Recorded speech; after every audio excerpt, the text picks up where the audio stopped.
Fortunately for me, I have not had health issues in my life, except for this knee. This knee was my first time ever in the hospital at 81 years old. So I had no previous experience other than normal checkups. I've been a very active man in my whole life, either in sports and or in work. And I was a runner. After I got older, I got into running and run marathons and races. And over a period of time, I guess my knee kind of wore out. But the last 2 years has been very hard because my knee was really painful. And it just was changing the quality of my life. And I didn't want that to happen because I still had a lot of things to do. And I wanted to be able to get around without pain. So that's when I chose to, I talked to Dr. Ahmad.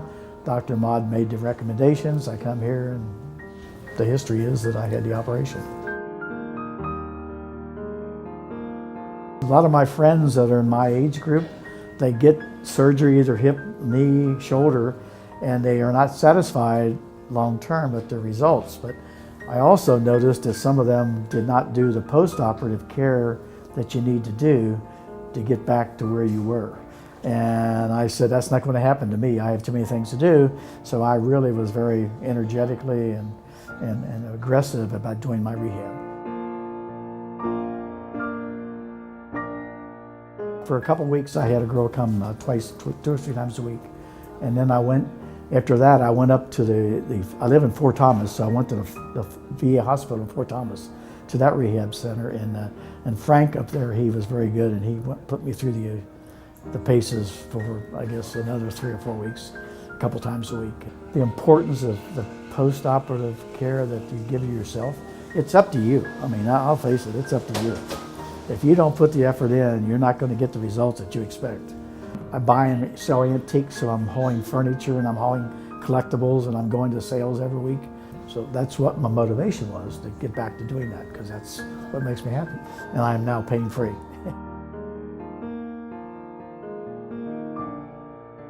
I think they're missing an opportunity. It doesn't mean that you can't have other outside doctors. A lot of them, I think, have that opinion that you can't have a personal doctor. You don't have to go to the VA, but you should sign up, get in the system, so that when that time comes, maybe you need them for something. So I think you're missing the boat if you don't at least sign up.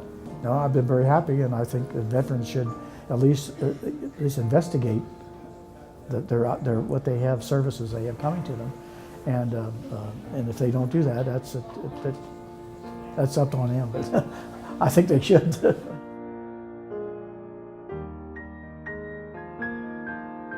The staff here, in general, my opinion, is the administrative staff and the medical staff are very professional. And the surgeon was very competent, and I did what he told me to do, and here I am pain-free. So.